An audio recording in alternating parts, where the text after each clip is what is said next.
7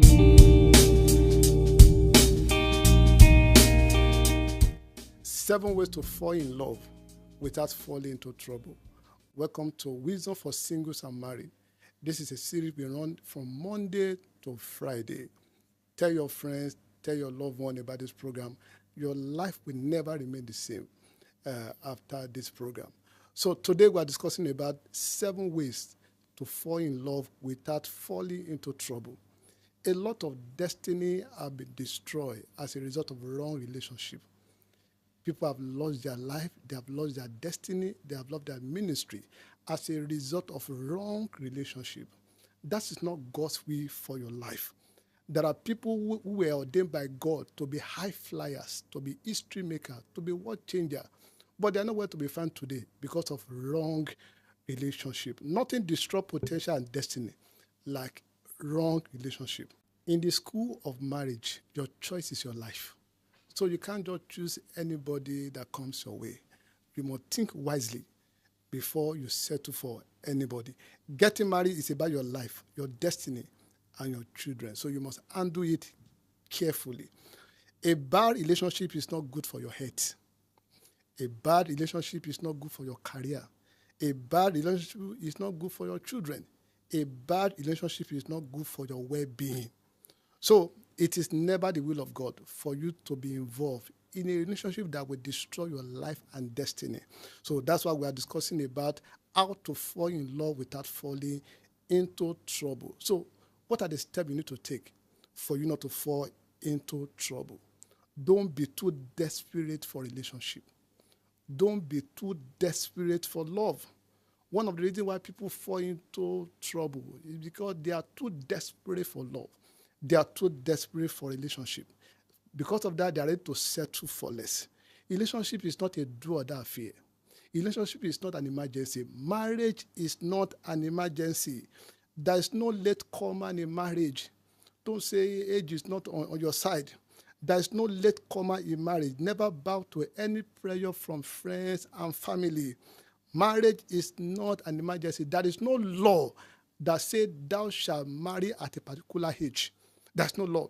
In fact, it is better to marry an angel when you are 40 than to marry a devil when you are 25.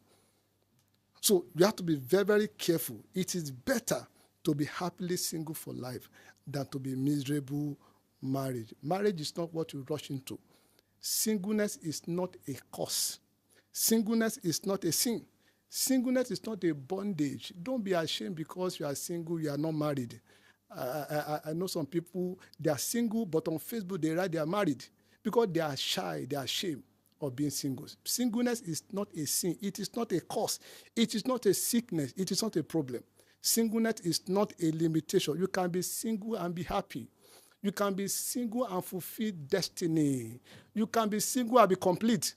It is not marriage that completes you. You are complete even as a single person.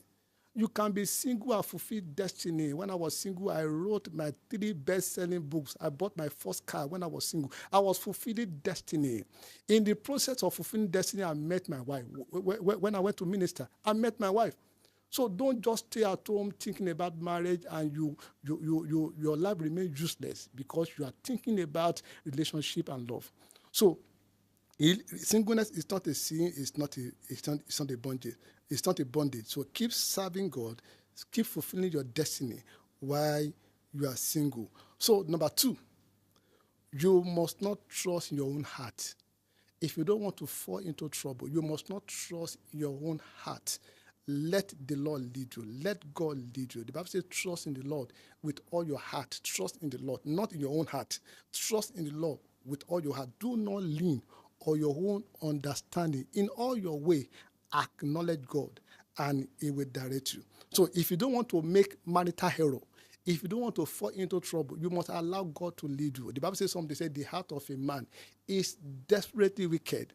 Only God knows. You can only see the container. You can't see the heart of a man. You can. I've read a story about men who beat their wife to death. If the women has prayed before they got married, God will have told them, this man will kill you. So it is not about the container. It is about the heart of a man. It is only God who knows the heart of a man. So if you don't want to fall into trouble, You must allow God to lead you. As a woman, don't just say yes to a man if God has not spoken to you. The guy may be a banker, may be a son of a general overseer. A woman came for counseling some time ago. She got married to the son of their general overseer, and this man was beating her almost every day. This is a son of a general overseer. The guy was recommended to her, say, you can marry this guy. She never prayed. The Bible says, test every spirit. So if you don't want to fall into trouble, you must allow God to lead you. Your life and destiny depend on the person you marry. So you can't afford to handle it carelessly. So pray before you go into any relationship. One of the ways to identify a good relationship is that there will be peace in that relationship. If there is no peace in your relationship, there is no guarantee there will be peace in your marriage. Maybe both of you fight every day, you fight, you beat each other, and you think marriage will change the person. Marriage does not change anybody.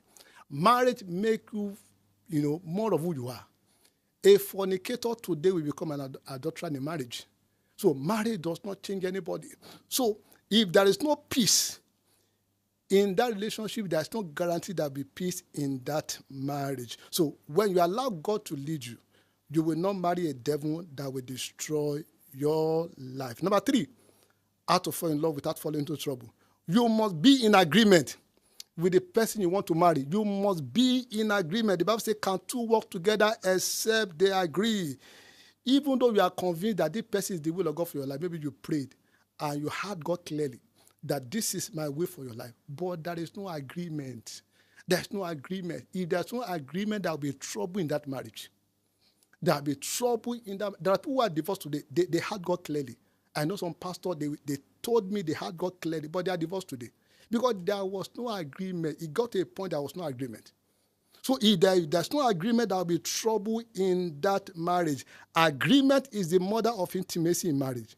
Without agreement, marriage will turn to a battlefield. There must be agreement. Before you got married, before you get married to that person, there must be agreement. So there are things you must agree on. Number 1, what is your view about divorce, remarriage, and domestic violence? You ask that guy, you ask that lady, what is your view about divorce? If the guy said, I can divorce you, no, I will not encourage you to go into that marriage. As a child of God, we don't believe in divorce and remarriage. We don't believe in domestic violence. Or maybe the guy tells you that if you offend me, I can beat you, I can slap you. It would be foolish of you to go into marriage with that person. I was counseling a guy, and he told me something. He said, in their own culture, in maybe their own state, I don't know, he said they do beat women. He told me that women are, there are madness in women's head, that they need to be beaten. Any lady that got married to that guy is in trouble. So you must ask, what is your view about domestic violence? What is your view about divorce? What is your view about remarriage? Once you get married for life. There's nothing like divorce and remarriage unless you want to offend God. So what is your view about divorce, remarriage, and domestic violence? Number 2, is there any affair I can commit that will make you not to forgive me? Marriage is an headquarter of offenses. There will be offenses. No matter the offense, you must learn to forgive each other. So ask that guy, ask that lady. There must be agreement. Is there any offense I can commit tomorrow that you will say, I will never forgive you? If that guy cannot forgive you, I will not encourage you to go into marriage with such person. What is your view about oral sex? There are people who don't believe in oral sex. I know some couple who are separated, who are divorced because of the issue of oral sex. There must be agreement. Do you believe in oral sex? So if you believe in oral sex and your partner does not believe in oral sex, you must come to agreement before you go into marriage. Otherwise, there will be issue. What is your belief about different styles of sex, doggy style and all that? Some guys don't believe that you must have different style in marriage. They believe if you do any other style apart from missionary style, you will not go to heaven. So if you marry such person with that mentality, and you don't believe in only missionary style, there will be trouble in your marriage. So there must be agreement. How many children are we having? Is it 1 or 2? Is it 3? Is it 4? Is it 5? There must be agreement. Where do we worship? After the wedding. I know a guy and a lady who got married. They never agreed on the church they will attend after their wedding. The lady was a member of Deeper Life. The guy was a member of MFM. And after their wedding, the lady started going to Deeper Life and the guy started going to MFM. That was a trouble. Serious trouble. That was the time they have to separate for over a year because there was no agreement before they got married. There must be agreement. Where are we worshiping after our wedding? So without agreement, you will surely be in trouble. What about family planning? I've come across some people that don't believe in family planning. They believe you can have as many children as you want. So there must be agreement before you get married if you don't want to fall into trouble. So let's go to the next point because of our time. Number 4, if you don't want to fall into trouble, avoid someone who cannot control his anger. Avoid somebody, run away from somebody who cannot control his or her anger. Proverbs 22 verse 24. Proverbs 22 verse 24 says, make no friendship with an angry man. Make no friendship with an angry person. An angry person is a danger zone. One of the things you must not bring into marriage is anger. If you can't control yourself, don't get married. Marriage is not for you. You don't have emotional intelligence. Don't go into marriage. We don't need you. Just remain single for life and serve God. Because you need self-control for you to succeed in marriage. If you can't control, you are somebody who don't take nonsense. You always say, I don't take nonsense. Don't get married. There are many nonsenses in marriage. You must learn to control yourself. I do tell people marriage is not a must. There are terms and conditions. There are rules that guide marriage. So if you can't follow the rules, don't remain single for life. It's not by force. You must learn to control yourself. Don't bring anger into your marriage. Don't bring anger. I've read stories about men who beat their wife to death, about women who kill their husbands because they can't control their anger. So you must learn to control your anger. Everything control a man who can't control himself. So if you don't want to fall into trouble, don't get married to somebody who can't control his or her anger. The next point, number 5, never wave away danger signal because you are in love. You must know that love is not enough. Love is not enough. You need more than love for you to succeed in marriage. There are people you love, but you can't marry them. There are people you love, but you can't marry them. I remember the case of one of my classmates. She was dating that guy, and the guy has this anger issue. The guy used to beat her almost every day. That was the time I called this guy. I said, leave this guy. This guy will kill you one day. And she told me, say, Sam, you will never understand. I love this guy. He is my life. They got married after school, and the wedding, the marriage didn't last more than 6 months. This lady was beaten to death by this guy. Love is not enough. You may love somebody who is not good for you. But for you to save your destiny, you have to run for your life. Run for your life. It is dangerous to continue a relationship with somebody who beat you, who shout on you, somebody who threatens to slap you. Even if the guy says, I will slap you one day, that guy will slap you in marriage. So be very, very careful. It is better to be single and be alive than to rush into marriage and lose your life. So be very, very careful. I've counseled women who are going through domestic violence. And they told me it started when they were in a relationship. The guy used to beat them, used to slap them, but they thought the guy would change. I do tell people that marriage does not change anybody. So stop that mentality that this guy may change, this lady may change after wedding. Marriage does not change anybody. Number 6, never ignore godly counsel of people that love you. Never ignore godly counsel. I discovered that when people are in love, they wave away godly counsel. When people begin to counsel you, people who love you, your pastor, your friends, your family begin to tell you, Lide, be very careful. This guy is not good for you. This guy is violent.